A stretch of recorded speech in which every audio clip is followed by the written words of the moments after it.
In this video, we will be reviewing tuberculosis by going through 5 questions. I will read the video out loud for those listening.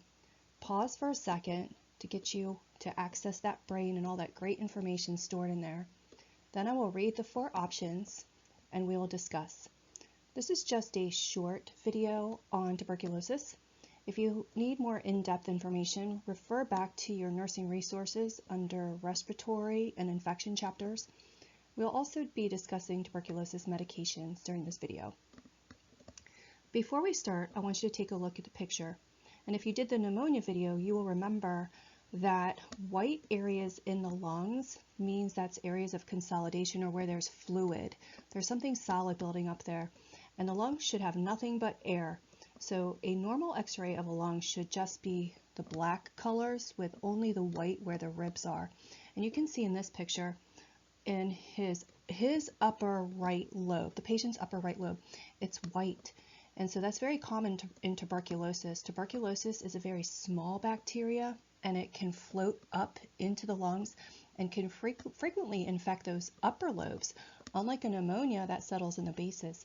So seeing these white patches everywhere is one indication that this is a tuberculosis infection. Let's get started. Question number 1. A client is admitted to the unit with possible tuberculosis. Which test will confirm the patient for active tuberculosis, or TB, infection? Think about what you remember about active tuberculosis. Is the answer number 1, a positive Mantoux test, which is a PPD? Number 2, a positive sputum culture for acid-fast bacilli, or AFB? Number 3, a positive chest x-ray showing infiltrates throughout all lung fields?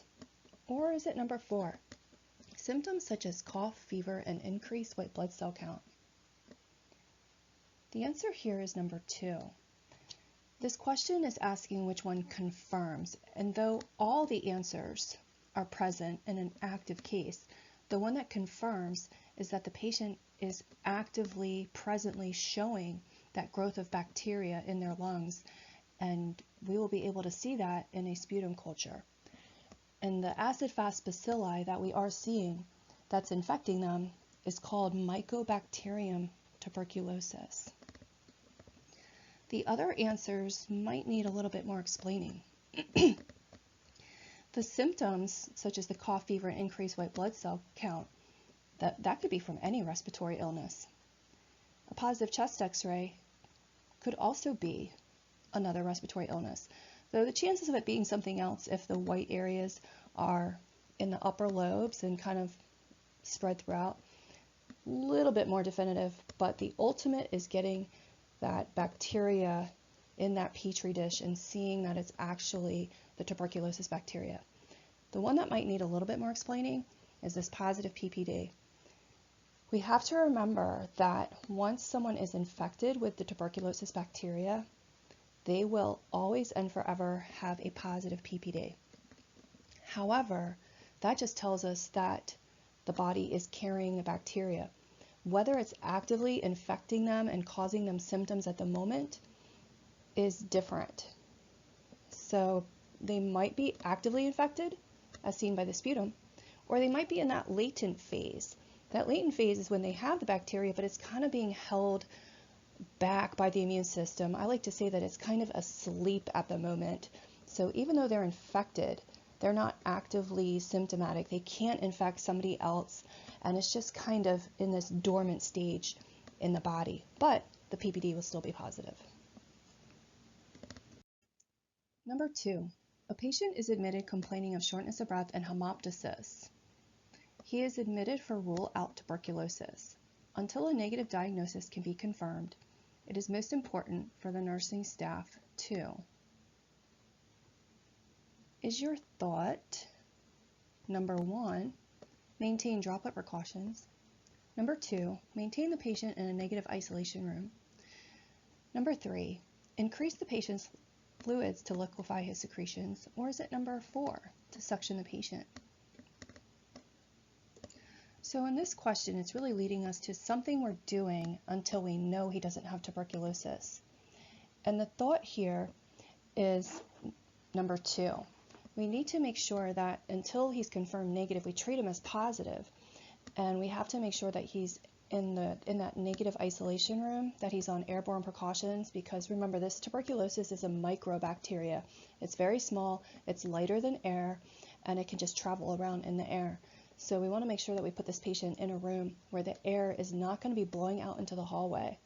And we also, as nurses and staff, have to make sure that we are wearing that N95 to prevent those little bacteria from us breathing them in through our mask. Surgical mask won't help us, so we need to have the N95. Now, when the patient goes out of the room for like a procedure, don't put an N95 on them, because that allows the exhale to come out. They should have a surgical mask on to protect them. So therefore, the answer was number 2. If you need to review further those airborne precautions required for tuberculosis, please do. One other thing to remember is that a client cannot come off isolation precautions until the sputum is negative. Question number 3. A nurse who was exposed to an active tuberculosis client and has a positive PPD is immediately started on antibiotics even though the nurse is not symptomatic. What rationale explains this? When would we start people on antibiotics who aren't symptomatic? Is it number 1, starting antibiotics will prevent the nurse from catching tuberculosis? Is it number 2, starting antibiotics will change the PPD to a negative result? Number 3, all patients need to stay on antibiotics when they have tuberculosis. Number 4, starting antibiotics helps prevent active TB and will help the nurse become latent. The answer here is number 4. When someone is infected with tuberculosis, they should start antibiotics, those tuberculosis medications, immediately. We don't want them to become active. We don't want them coughing and having a fever and chills. So if we get that tuberculosis medication into them, then that could hopefully decrease the bacterial load. It decreases it enough that the immune system can come over and then fight even better, surround that bacteria, and then make it dormant or latent right away. And then the nurse in this case would never have to go through the active phase of tuberculosis. It would immediately be put to sleep by the immune system. So let's just quickly review some other differences here between active and latent. It won't stop the nurse from catching tuberculosis. We know that because the PPD is already positive. And it definitely can't change it to a negative result. And number 3, patients don't always need to be on antibiotics when they have tuberculosis. When they're in that latent phase, they don't have to be on antibiotics. The only time a patient might go on antibiotics in the latent phase is if they're going to be under a lot of stress, because remember, stress kind of makes the immune system work harder, and we really need that immune system to keep the tuberculosis asleep and dormant. So when the immune system becomes activated for some reason, maybe the client gets sick, maybe they're going through the winter time being exposed to the flu and COVID, the doctor might put the patient on some tuberculosis medication just to make sure that the client doesn't reactivate that tuberculosis. So other than that, the antibiotics are of course used to treat active TB. So if you need to continue to review the difference between active and latent tuberculosis, their presentations, what's positive in them and what's negative, that's a great place to spend some time. Question number 4. A nurse responsible for the annual PPDs of the unit staff is checking everyone's PPD 48 hours post PPD placement. Which of the following would the nurse consider positive and need to report to the unit manager and the health department? This question is a good reminder that communicable diseases are by law required to be reported to the county or city health department because they track those diseases. So who is considered positive? Is it number 1, a nurse with a 5 millimeter induration and was exposed to a latent TB patient? Number 2, a unit secretary who has an induration of 14 millimeters. Number 3, a technician whose injection was accidentally given sub-Q and has redness at the site of the injection. Number 4, A doctor who has an induration of 5 millimeters. The answer here is number 2. This question really gets you to review like what is considered positive in a PPD. So remember, PPDs should be read about 48 hours after being placed. So there's different numbers depending on who the patient is. So a 5 millimeter induration, remember that's not redness, that's like the induration is the bump on their arm. A 5 millimeter induration is considered positive in immunocompromised or those with a known exposure. We consider those high risk. So remember, what is the induration? The induration is actually the response of the immune system coming over to that area where the PPD was placed, because the PPD is actually a protein derivative of the bacteria. It's dead bacteria. So the response is the immune system going over there and going, what's going on here? And creating, yes, a little inflammation there. But we measure the bump, not take note of the redness. So in somebody that's immunocompromised, they're not going to be able to give a big bump. So that's why we consider them positive at only 5. 10 millimeters is considered positive for those in high transmission areas, which would be people like us who probably most likely have been around somebody with TB. People in the hospital, prisons, even like social workers, police officers, or maybe you've been in a country with a high incidence of tuberculosis recently. 15 millimeters is positive, considered positive for the general public. So the general public has to give a bigger bump to be considered positive because the likelihood of them being around somebody with tuberculosis is pretty much slim to none, and we consider them low risk. So in order to determine who's positive, you really have to know what their risk is and who they are. So if we go through these real quick, I'm not even looking at number 1. The induration is not high enough for that nurse. She needs to be at least a 10. And she was exposed to a latent TB. Remember, latent TB patients cannot spread tuberculosis. They have to be active, like coughing, producing sputum to be contagious. Number 2, yes, that unit secretary working on the unit would be considered high risk in the hospital. She is over that 10. She's positive. Number 3 is a little interesting. The technician would technically need to have the PPD placed again because that PPD is supposed to be placed intradermally, like right under the skin, 15-degree angle, needle bevel up, make a little bump. If this was given sub-Q, it renders the results inaccurate, and so the technician would have to have it done again. But in this case, we wouldn't consider him positive because that's considered an inaccurate test.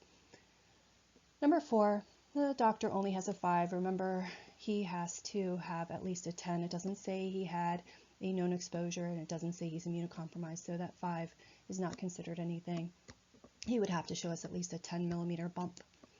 So hopefully that's a good review there. The only 2 other things I would make note of here is which person could show you a bump but actually not have the bacteria inside of them. That one's kind of interesting. And those are the people that were injected with the BCG vaccine, because those people were actually injected with the antibodies. So those antibodies they have will come over and respond to that PPD, but it doesn't mean that they have the bacteria inside them. Those really we should avoid doing PPDs with and just send them right to that chest x-ray to see if they have any consolidation. And then who could be a false negative? So think about along the lines of the person giving that small reaction. Is there anybody that couldn't even give you a bump at all, that basically has no antibodies, can't make the antibodies even if they're infected? And that would be the person with maybe AIDS or somebody just completely lacking an immune system. So we have to be careful with those people when they don't react to the PPD, thinking that they don't have the bacteria. Last question, number 5. The nurse knows there are 4 main drugs that treat tuberculosis. Which one of the following is true about these medications? Select all that apply.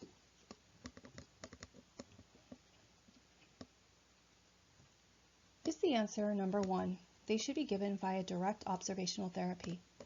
Number 2, pyrazinamide must be given with vitamin B6. Number 3, ethambutol can cause optic neuritis. Or number 4, isoniazid, INH, is contraindicated with HIV medications. Let's do the true-false method. Number 1 is true. Tuberculosis medication should be done by direct observational therapy. This is important through those health departments, and it's to make sure these clients are really taking their medication. So you're supposed to watch them take the medication and swallow it. You can have somebody assigned to do it if it's not a nurse, but it really should not be a family member. So they do that in efforts to really get that communicable disease incidence and transmission rate down. Number 2 is false. It's not pyrazinamide that needs to be given with B6, it's INH. Number 3 is true. Yes, ethambutol can cause optic neuritis. Make sure we assess our patient's vision. You can remember that because E in ethambutol can remind you E for eyes. And then number 4, INH is contraindicated with HIV medications. Nope, that's rifampin. So if somebody's on rifampin and has HIV medications, you'll have to change that one. So the answers were there for numbers 1 and 3. And it's a good idea to remember your most common to be medications, rifampin, pyrazinamide, ethambutol, and isoniazid. They all can cause liver problems. Something else about rifampin, it can make the tears in urine orangey red. Not that that's a problem, but you might want to let your patient know. I think I'd be worried if I was peeing red and I didn't know why. We already talked about the ethambutol, E for eyes. INH can cause that paresthesia, that numbness and tingling. So that's why it has to be given with vitamin B6. The B vitamins are nerve protective. That's just something very good to remember. It'll come up more in your nursing content. And therefore, always make sure the INH client is taking B6. And you can remember because there's a little N in the middle there, INH, and that can remind you that N stands for nerves. And the way to avoid that numbness and tingling is to take that B6. So hopefully that helps a little bit with your TB medications, the side effects, and remembering the practice of direct observational therapy, DOT. Thanks for joining us in this review on tuberculosis, critically thinking and practicing how we answer questions.